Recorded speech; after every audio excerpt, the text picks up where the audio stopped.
హైదరాబాద్లో 5 నుంచి 15 సంవత్సరాల చిన్నారులకు స్కార్లెట్ జ్వర బాధితులు రోజు రోజు పెరుగుతుంది. మనకు నార్మల్గా జ్వరం అంటేనే తెలుసు, కానీ ఈ స్కార్లెట్ జ్వరం కొత్తగా వస్తుంది. ఇంకోవైపు ఇప్పుడు పరీక్షల సమయం కావడంతో అందరూ ఈ సమయంలో స్కార్లెట్ జ్వరం అందరినీ భయపెడుతుంది. అసలు ఈ స్కార్లెట్ జ్వరం అంటే ఏంటి? సో దీని గురించి మనతో మాట్లాడడానికి సీనియర్ పీడియాట్రిషియన్ ఎస్విఎస్ శ్రీధర్ ఉన్నారు. వారితో మాట్లాడదాం. సార్, మనం జనరల్గా జ్వరం అన్న వరకే మనకు తెలుసు, కానీ కొత్తగా ఈ స్కార్లెట్ జ్వరం అంటే ఏంటిది? సో స్కార్లెట్ ఫీవర్ అనేది అందరూ అనుకున్నట్టు వైరల్ ఇన్ఫెక్షన్ కాదండి. ఇది బ్యాక్టీరియల్ ఇన్ఫెక్షన్. సో ఈ స్కార్లెట్ ఫీవర్ గత 2.5 months నుంచి మేము చాలా కేసెస్ చూస్తున్నాము. సో వీళ్ళ లక్షణాలు ఎలా ఉంటాయంటే హై ఫీవర్ వస్తుంది. ఓకే, హై ఫీవర్ కానీ వస్తుంది. అండ్ థ్రోట్ ఇన్ఫెక్షన్ అంటారు. అంటే కొంతమంది సోర్ థ్రోట్ అంటారు, థ్రోట్ రెడ్గా అవ్వడము, తర్వాత థ్రోట్లో ఉండే టాన్సిల్స్ అంటారు, ఆ టాన్సిల్స్ ఇన్ఫెక్షన్ కావడము, ఆ టాన్సిల్స్ మీద రెడ్గా రావడము, వాప్ అంటారు, టాన్సిలైటిస్ అంటారు, వాపు రావడం, దాని మీద వైటిష్ ప్యాచెస్ కూడా వస్తాయి కొంతమందికి. అండ్ ఆ తర్వాత ఇక్కడ నోట్స్ అంటారు, ఇక్కడ జుగులో డైగాస్టిక్ నోట్స్ అంటే లింఫ్ నోట్స్ అంటారు, అవి వాస్తాయండి, అవి వాపు వస్తాయి, మనకు అక్కడ తెలిసిపోతుంది. అండ్ టంగ్ కలర్ కూడా చేంజ్ అవుతుంది కొంతమంది స్కార్లెట్ ఫీవర్ పిల్లల్లో. ఫస్ట్ వైటిష్గానే ఉంటుంది టంగ్, తర్వాత అది ఫేడ్ అయిపోయి రెడ్ కలర్ కానీ స్ట్రాబెర్రీ కలర్ కానీ కోటెడ్ టంగ్ అంటాం. సో అలా కలర్ మారుతుంది. వాళ్ళు తీసుకోవడానికి ఫుడ్ తీసుకోవడానికి చాలా కష్టపడతారు, మింగడానికి కూడా చాలా కష్టపడుతుంటారు. సో కొరైజా అంటారు, అంటే కాఫ్ కోల్డ్ దాంతోపాటు యాడ్ అయ్యి వస్తుంటాయి. దీంతో అంటే కంపల్సరీ ఉండాల్సినవి ఈ ఫీవరు, ఈ throat infection. And main point skin rash అంటారు. స్కిన్ ర్యాష్ ఎలా వస్తుందంటే అది రెడ్డిష్ బంపీ ర్యాష్ అంటారు. అంటే రెడ్డిష్గా వస్తుంది బాడీ అంతా, నెక్ నుంచి స్టార్ట్ అవుతుంది, షోల్డర్కి, ఇక్కడ బాడీ, స్టమక్ అండ్ అంతా. ఇప్పుడు మేము చూసే కేసులంతా ఎక్కువగా ఇచ్చింగ్తో వస్తున్నారు. బాగా సివియర్ ఇచ్చింగ్ ఉంటుంది, రెడ్డిష్ ర్యాష్ వస్తుంది, సివియర్ ఇచ్చింగ్ ఉంటుంది. కొంతమందిలో స్కిన్ సిమ్టమ్స్ ఒకటే వస్తున్నాయి, ఫీవర్ వస్తుంది. కొంతమందిలో థ్రోట్ సిమ్టమ్స్, నేను చెప్పి రెడ్ థ్రోట్, బాగా పెయిన్ఫుల్ స్వాలోయింగ్ అంటారు, బాగా మింగేటప్పుడు చాలా నొప్పిగా ఉంటుంది, అలా సిమ్టమ్స్తో వస్తున్నారు. దాని రెండింటితో కలిపి ఇవి అంటారు, ఏవి కొరైజా, కాఫ్ కోల్డ్ కొంతమంది కలిపి వస్తుంది. సో ఇలా స్కార్లెట్ ఫీవర్. అంటే దీని సివియారిటీ ఏ విధంగా ఉంది, దీని ట్రీట్మెంట్ ఏ విధంగా ఇస్తున్నారు, రోజు ఎన్ని కేసెస్ వస్తున్నాయి? సో మేము రోజుకి మినిమం ఒక 20 కేసెస్ చూస్తున్నామండి. అంటే 20లో అన్ని స్కార్లెట్ ఫీవర్లు కాదు, సిమిలర్ కైండ్ ఆఫ్ పిక్చర్సే ఉంటున్నాయి. కొన్ని వైరల్ ఫీవర్స్ వస్తున్నాయి, వైరల్ ఇన్ఫెక్షన్స్ ఉంటే కొన్ని స్కార్లెట్ ఫీవర్. ఎలా డిఫరెన్షియేట్ చేస్తారంటే same scarlet fever viral infections లాగే వస్తాయి. నేను చెప్పిన సిమ్టమ్స్ ఎస్పెషల్లీ ఈ throat, red colour throat, coated tongue and ఇవి ఉన్నప్పుడు పెయిన్ఫుల్ స్వాలోయింగ్, బాగా హై ఫీవరు, ఫుడ్ తీసుకోవడం, ఇవి lymph nodes swelling and skin rashes, ఇవి వచ్చినప్పుడు ఖచ్చితంగా మీరు స్కార్లెట్ ఫీవర్ అనుకోవడానికి అంటే ఒకసారి ఖచ్చితంగా ఫస్ట్ డే అయినా సెకండ్ డే అయినా సిమ్టమ్స్ ఎంత ఎర్లీగా ట్రీట్ చేస్తే అంత మంచిది, అంత మనం నివారణ చేసుకోవచ్చు. లేట్ చేసే కొద్ది చాలా కాంప్లికేషన్స్ వస్తాయి. సో అందుకని తొందరగా పీడియాట్రిషియన్ మీరు సంప్రదించడం అనేది చాలా ఇంపార్టెంట్ ఇక్కడ. ఇంతకుముందు మేము వైరల్ ఇన్ఫెక్షన్స్ వచ్చాయి, ఈ కాఫ్ కోల్డ్ జ్వరాలు. సో మేమేం చెప్తామంటే 3 days మీరు వెయిట్ చేయండి, అది ఎక్కువైతే, సివియారిటీ ఎక్కువైతేనే మీకు అనిపిస్తుంది మన డాక్టర్ దగ్గరికి మీరు చూపించుకోండి. అంటే జస్ట్ ఉన్నా కానీ చూపించుకున్న తర్వాత మేము కూడా 99% యాంటీబయాటిక్స్ సజెస్ట్ చేసేవాళ్ళం కాదు, అన్లెస్ అది ఇంకేదన్నా super added secondary bacterial infection వచ్చే తప్ప వైరల్ ఫీవర్స్కి మేము ఎప్పుడు యాంటీబయాటిక్స్ ఇవ్వం. బట్ ఈ స్కార్లెట్ ఫీవర్లో ఖచ్చితంగా యాంటీబయాటిక్స్ ఇవ్వాల్సి వస్తుంది. ఇది బ్యాక్టీరియల్, స్ట్రెప్టోకోకస్ పయోజిన్స్ అంటే అది బ్యాక్టీరియల్ ఇన్ఫెక్షన్, దానివల్ల వచ్చేది కాబట్టి ఖచ్చితంగా యాంటీబయాటిక్స్ వాడాలి. అందుకని తొందరగా డాక్టర్ని కలిస్తే మీకు ఈ కాంప్లికేషన్స్ నుంచి బయటపడడానికి ఆస్కారం ఉంది. కొంతమందికి 3 to 5 days ఫీవర్ ఉంటుంది, అంటే 3 days కదా ఫీవర్ వచ్చింది తగ్గిపోతుందని చాలామంది మందులు కూడా వాడటం లేదు, డాక్టర్ దగ్గర కూడా సంప్రదించడం లేదు. వాళ్ళకి మేము వచ్చే కాంప్లికేషన్స్ చూస్తున్నాం. ఎలా అంటే ఇలా నేను చెప్పాను కదా, కొంతమంది స్కిన్ వచ్చినప్పుడు వాళ్ళు నెక్స్ట్ 10th day వచ్చి సార్ మళ్ళీ ఆ ఫీవర్ తగ్గిపోయి మళ్ళీ రికరెన్స్ అంటారు, మళ్ళీ వస్తుంది. వచ్చినప్పుడు ఎలా అంటే స్కిన్ ర్యాష్ వస్తుంది, పీలింగ్ అంటారు, స్కిన్ పీలింగ్ అయిపోతుంది, ఇట్లా లేసిపోతుంది ఇక్కడంతా, ఫింగర్స్కి, ఎస్పెషల్లీ ఫింగర్స్కి బాగా. తర్వాత మళ్ళీ సేమ్ థ్రోట్ ఇన్ఫెక్షన్ అలా వస్తుంది అండ్ హై ఫీవర్ వస్తుంది. వాళ్ళు వచ్చినప్పుడు సార్ డల్ అయిపోయారు, పోయినసారి మేము జస్ట్ 2 days ఫీవర్ వచ్చి తగ్గిపోయింది, ఇప్పుడు ఇలా సిమ్టమ్స్ వస్తున్నాయి. కొంతమందికి ఫీవర్ రాదు, ఓన్లీ పీలింగ్ ఒకటే వస్తుంది, స్కిన్ పీలింగ్ వస్తుంది. కొంతమంది బాగా డల్ అయిపోతున్నారు. వీళ్ళందరిలో ఇవి కాంప్లికేషన్స్. ఎందుకు వస్తాయంటే ఈ కాంప్లికేషన్స్ ఈ స్కార్లెట్ ఫీవర్, బ్యాక్టీరియా ఇన్ఫెక్షన్స్ నుంచి, దాని నుంచి ఒకటి కిడ్నీ ఇన్ఫెక్షన్స్ అంటారు, పోస్ట్ స్ట్రెప్టోకోకల్ గ్లోమెరులోనెఫ్రైటిస్. కొంతమందికి కిడ్నీ కూడా ఎఫెక్ట్ అవ్వచ్చు, అది ఈ ఇన్ఫెక్షన్ వచ్చిన 2 వారాల తర్వాత ఎప్పుడైనా రావచ్చు. తర్వాత స్కిన్ ఇన్ఫెక్షన్ వచ్చిన అదే వాళ్ళకొకటి. సెకండ్ థింగ్, 2 నుంచి 6 వారాల తర్వాత ఈ స్ట్రెప్టోకోకల్ ఇన్ఫెక్షన్స్ని ప్రాపర్గా ఈ థ్రోట్ ఇన్ఫెక్షన్ ట్రీట్ చేసుకోకపోతే రుమాటిక్ ఫీవర్ అంటారు, వెరీ రేర్, చాలా రేర్. అంటే కన్ఫర్మ్గా వస్తుందని చెప్పలేమండి, వెరీ రేర్. బట్ దాన్ని ప్రివెంట్ చేసుకోవడానికి అవి 2 to 6 వీక్స్ తర్వాత కూడా కొంతమంది ప్రజెంట్ అవుతారు అలా. అప్పుడు వాళ్ళకి మేము హార్ట్ స్కాన్స్ అవన్నీ చేసుకొని చేస్తాం. ఈ కాంప్లికేషన్స్ని మనం అవాయిడ్ చేయడానికి ఇంకోటి, ఈ స్కిన్ ఇన్ఫెక్షన్స్లో ఇంపెటిగో అంటారు. ఇంపెటిగో అంటే ఇక్కడ చాలామంది పిల్లలు చూస్తున్నాము, ఇక్కడ బాగా రెడ్డిష్ ర్యాష్, నోస్ ఎంట్రీ, ఇక్కడ ఎంట్రీ పార్ట్ అనమాట, నాస్ట్రిల్స్ దగ్గర బాగా రెడ్డిష్గా అయిపోతుంది, డిశ్చార్జ్ వస్తుంది అండ్ ఆల్మోస్ట్ పగిలి బ్లడ్ కూడా వస్తుంది. సార్ నోస్ నుంచి బ్లీడ్ అవుతుంది, నోస్ నుంచి బ్లడ్ వస్తుంది ఇదంతా. అండ్ అది ఇంపిటిగో లీషన్స్ ఈ స్కార్లెట్ వల్ల కూడా వచ్చే ఛాన్స్, ఆ ఇంపిటిగో. సో అదొక కాంప్లికేషన్ అంటారు. ఇవన్నీ అవాయిడ్ చేసుకో, ఏది వచ్చినా కానీ మీరు యాంటీబయాటిక్ ట్రీట్మెంట్ అనేది కంపల్సరీ తీసుకోవాలి. అంటే డాక్టర్ని సంప్రదించే తీసుకోవడం చాలా మంచిది. ఓన్గా అయితే మాత్రం మీరు హోమ్ రెమెడీస్ అనేవి ఇంట్లో మీరు ఓన్గా స్టార్ట్ చేయడం అనేది చాలా చాలా ఇది డేంజరస్ అండి. ఈ ఈ కాంప్లికేషన్ తప్పించుకోవడం కోసమే మీరు కంపల్సరీ డాక్టర్ దగ్గర సంప్రదించాల్సి వస్తుంది. జనరల్గా సీజన్ చేంజ్ అయినప్పుడు మనకి వైరల్ ఫీవర్స్ అనేవి ఎక్కువగా అటాక్ చేస్తాయి. సో ఇప్పుడు మనం వింటర్ నుంచి సమ్మర్లోకి వస్తున్నాం. సో ఈ సమయంలోనే ఇది రావడానికి గల మెయిన్ రీజన్ ఏంటి? సో మామూలుగా వింటర్ సీజన్లోనే ఎక్కువ. వింటర్ సీజన్లో మేము చూసినవన్నీ ఇన్ఫ్లుయెన్జా అంటారు. Influenza AH3, so influenza B, ఇవన్నీ అంటే ఫ్లూ వ్యాక్సిన్స్. మేము ఫ్లూ వ్యాక్సిన్స్ కూడా ఇచ్చాము. చాలామందికి వచ్చిన అడ్మిట్ అయినారు కూడా, వాళ్ళకి కాంప్లికేషన్స్ కూడా వస్తాయి, న్యూమోనియా. ఇంకోటి కాంప్లికేషన్స్ చెప్పడం మర్చిపోయాను, ఇది మన స్కార్లెట్ ఫీవర్లో న్యూమోనియా వచ్చేది మాకు ఇక్కడ ఆల్రెడీ ఇద్దరు అడ్మిట్ అయి ఉన్నారు. ఇప్పుడు ప్రజెంట్ అయితే ఆల్రెడీ అడ్మిట్ అయ్యి డిశ్చార్జ్ అయ్యి చాలామంది ఉన్నారు. ఒకరు ఐసీయూలో కూడా ఉన్నారు, ఒకరు వార్డులో కూడా ఉన్నారు. సో వాళ్ళు ఏంటంటే ఇంకొక ఇద్దరు పేషెంట్స్ కూడా అడ్మిట్ అయినారు. సో వాళ్ళు అడ్మిషన్ నోట్స్ కూడా రాసి ఇచ్చాము. ఎందుకంటే డిలే చేసే కొలది ఒక ఏమి న్యూమోనియా ఖచ్చితంగా వస్తుందండి. అంటే ఖచ్చితంగా అంటే కంప్లీట్గా ఏం ట్రీట్మెంట్ తీసుకోకుండా ఖచ్చితంగా ఇది స్కార్లెట్ ఫీవర్ అయ్యి నేను చెప్పిన సిమ్టమ్స్ అన్నీ ఉండి వాళ్ళు డిలే చేసిన తర్వాత 1 వీక్ 10 days 2 weeks తర్వాత వాళ్ళు సడన్గా కాఫ్, సివియర్ కాఫ్ అవి వచ్చినప్పుడు మేము ఆస్కల్టేట్ చేసి మేము చూసినప్పుడు న్యూమోనియా వచ్చినప్పుడు ఎక్స్రే చేసి అడ్మిట్ చేసి బ్రీతింగ్ డిఫికల్టీతో కూడా వచ్చిన్నారు. సో దానివల్ల కూడా న్యూమోనియా వచ్చే ఛాన్స్ కూడా ఉంటుంది. సో మీరు అడిగే క్వశ్చన్ ఏంటంటే వైరల్ ఇన్ఫెక్షన్స్కి ఎందుకు ఈ సీజన్లో, సో 2.5 months నుంచి చూస్తున్నాము. సో అందుకే మాకు వీడు ఉండదు అంటే సడన్గా ఒక సర్జ్ లాగా వచ్చింది కేసెస్ అని. సో ఫస్ట్లో మేము simple what we thought also viral infections అని, బట్ అవి ఫస్ట్ 2.5 months బ్యాక్ వచ్చినప్పుడు అవి కాంప్లికేషన్స్ అంటే వెరీ జస్ట్ ఒక వచ్చినప్పుడు మాకు తగ్గట్లేదు సార్, స్కిన్ ర్యాష్ వస్తుంది అన్నప్పుడు దెన్ ఇమ్మీడియట్లీ మేము అందరం అనుకుని, సో ఇది ఖచ్చితంగా స్కార్లెట్ ఇన్ఫెక్షన్సే. మేము యాంటీబయాటిక్ ఇస్తున్నాం బట్ చాలామంది వాడలేదు. అప్పటి నుంచి ఖచ్చితంగా స్ట్రిక్ట్గా చెప్పాము కూడా, ఖచ్చితంగా వాడకపోతే మీకు ఈ ప్రాబ్లమ్స్ వస్తున్నాయని చెప్పేసి.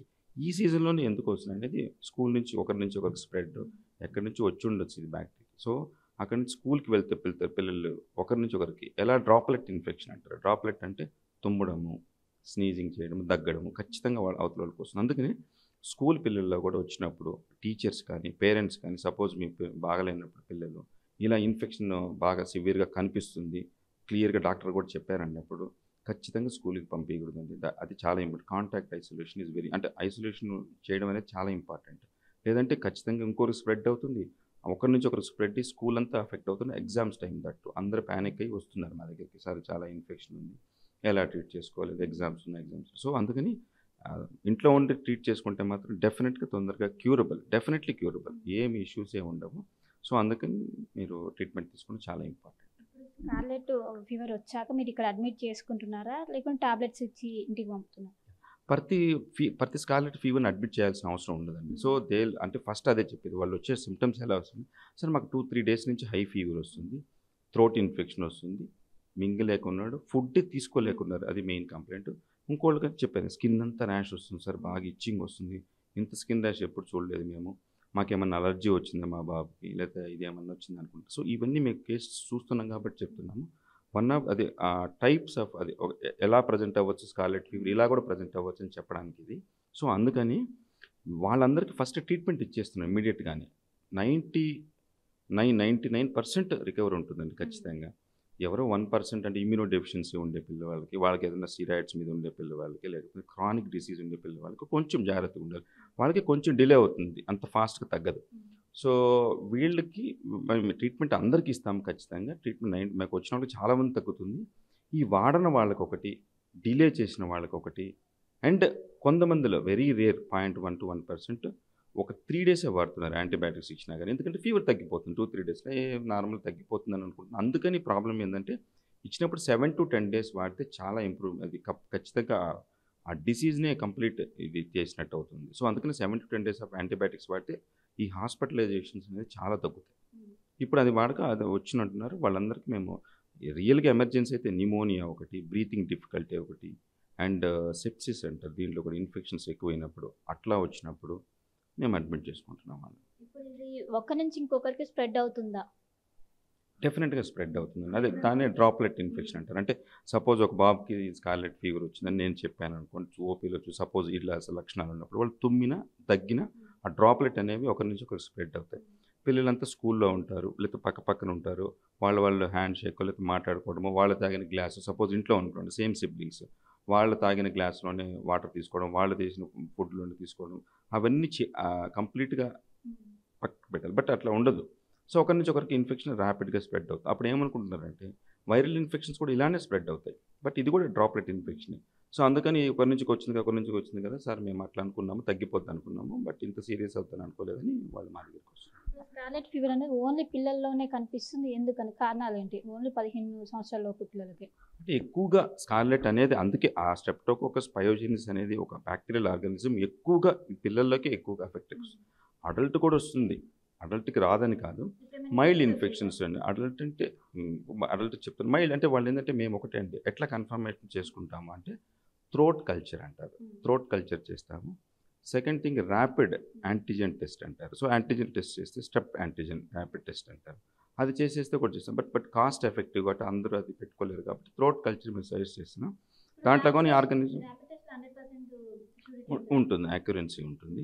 సో దాంట్లో స్పెసిఫిసిటీ, సెన్సిటివిటీ ఉంటుంది, దాన్ని బట్టి మేము ఖచ్చితంగా చేస్తాము. సో దీని ఏంటంటే ఈ డయాగ్నోసిస్ వల్ల ఎస్ ఇది వచ్చింది ఖచ్చితంగా అనేది. ఇంకోటి దాని తర్వాత కొంతమందికి బ్లడ్ టెస్ట్ 4th డే కూడా ఫీవర్ తగ్గట్లేదు. ఆ బ్లడ్ టెస్ట్లో ఏమేమి చేస్తామంటే అక్యూట్ ఫేజ్ రియాక్టెంట్స్ అంటారు, అంటే ఈఎస్ఆర్, సిఆర్పి అంటారండి, సిబిసితో పాటు అవి చాలామందికి ఎలివేషన్స్ వస్తున్నాయి.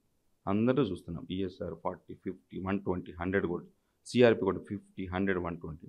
దాంతోపాటు ఏఎస్ ఓటైటర్, యాంటీ స్ట్రెప్టోలైసిన్ ఓటైటర్స్ కూడా ఖచ్చితంగా చేయాలి. ఎందుకంటే అవి థ్రోట్ ఇన్ఫెక్షన్స్లో వచ్చిన వాళ్ళకి అవి ఎలివేషన్స్ ఉంటుంది. కొంతమందికి ఎలివేషన్ ఉన్న వాళ్ళకి డెఫినెట్గా ఇది స్ట్రెప్టోకోకస్ పయోజెనిస్ మనం స్కార్లెట్ అని చెప్పుకోవచ్చు.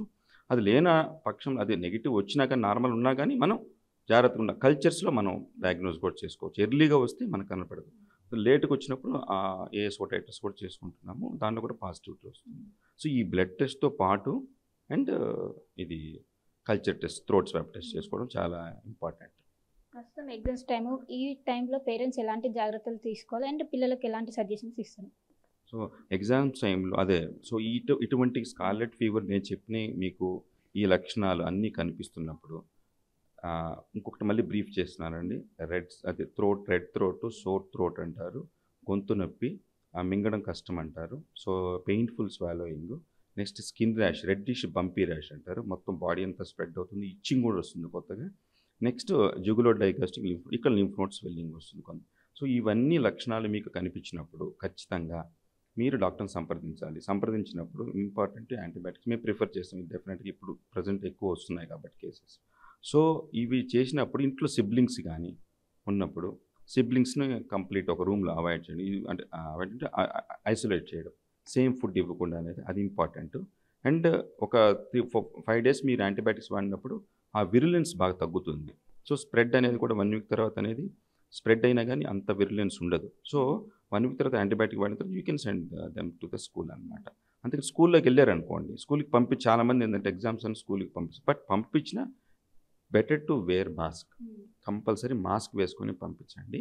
అండ్ కొంచెం డిస్టెన్స్ అనమాట, ఎందుకంటే డ్రాప్లెట్ ఇన్ఫెక్షన్స్, కాఫ్ చేసినప్పుడు ఆ డిస్టెన్స్ వాళ్ళ మీద పడకుండా, అంటే తనకి సెపరేట్ వాటర్ బాటిల్ తను సెపరేట్ చేసుకుని ఎగ్జామ్ రాసేసి తీసుకొచ్చి ఇది ఇంపార్టెంట్ అనుకుంటే ఎగ్జామ్, లేదు అనుకుంటే ప్లీజ్ డోంట్. అండ్ స్కూల్లో టీచర్స్ కూడా అండ్ వాళ్ళ awareness, that is most important. They have to isolate these children especially who are having these major symptoms అనేది స్కార్లెట్ ఫీవర్స్ చేస్తే ఇంకోళ్ళకి స్ప్రెడ్ కాకుండా ఉంటుంది. ఇమీడియట్గా పేరెంట్స్కి ఇన్ఫామ్ చేయడం, మీ బాబుకి ఇలా ఉంది, ఇన్ఫెక్షన్ ఉంది, ఖచ్చితంగా తీసుకెళ్ళండి, ఇక్కడ అందరికి స్ప్రెడ్ అయ్యేటట్టు డెఫినెట్గా అది చేస్తే ఇంటెన్సిటీ, కొంచెం ఆ కాంటాక్ట్ ఇవన్నీ చాలా తగ్గుతాయి. సో అది స్కిన్ పీలింగ్ అనేది, స్కిన్ పీలింగ్ చాలామంది పిల్లలు ఇప్పుడు చూస్తున్న వాళ్ళు దే ఆర్ మోర్ వర్రింగ్, బాగా భయపడుతున్నారు సార్, చాలా కంప్లీట్ ఇదంతా బాగా పీల్ అయిపోతుంది, మా బాబుకి ఏమైంది, మా పాపకి ఏమైంది అని చాలామంది అడుగుతారు. సో స్కిన్ పీలింగ్ అనేది ఈ స్కార్లెట్ ఇన్ఫెక్షన్స్లో వచ్చిన తర్వాత కూడా వస్తుంది, after 1 week to 2 weeks and వస్తుంది స్కిన్ పీలింగ్. కానీ ఇంకో కండిషన్ అంటారు, అంటే ఈ స్కార్లెట్ ఫీవర్ అంటే థ్రోట్ ఇన్ఫెక్షన్ ఉండాలి ఖచ్చితంగా, చెప్పాను టాన్సిల్స్ ఇన్ఫెక్ట్ అయి ఉండాలి, కాఫ్ ఉండాలి, కొంతమంది కాఫ్ కోల్డ్ ఉంటుంది. సో ఇలా క్లియర్గా ఉండి స్కిన్ ఇన్ఫెక్షన్స్ ఉండి వస్తే స్కార్లెట్ ఇన్ఫెక్షన్స్ వల్ల పీలింగ్, దానివల్ల ఫ్యూచర్ కాంప్లికేషన్స్ అని కొన్ని హార్ట్ ప్రాబ్లమ్స్ అని చెప్పిన అవి తక్కువ ఛాన్సెస్ ఉండవండి, చాలా తక్కువ ఉంటాయి. బట్ అరోమాటిక్ ఫీవర్ తప్ప. కానీ కవాసాకి డిసీజ్ అని ఉంటుంది. కవాసాకి డిసీజ్ అంటే ఏంటంటే హై ఫీవర్ వస్తుంది, కోటెడ్ టంగ్ అంటారు, స్ట్రాబెర్రీ టంగ్. థ్రోట్ సిమ్టమ్స్ ఏముండవు వాళ్ళకి, that is main. Throat symptoms ఏముండవు, కోటెడ్ టంగ్, స్ట్రాబెర్రీ టంగ్ ఉంటుంది, హై ఫీవర్ ఉంటుంది, అండ్ కంజంక్టైవల్ కంజెషన్ అంటారు, బాగా హై ఇన్ఫెక్షన్స్ వస్తుంది వాళ్ళకి కూడా, సర్వైకల్ నింపుడినొప్పి అండ్ పీలింగ్ ఉంటుంది 1 వీక్ తర్వాత.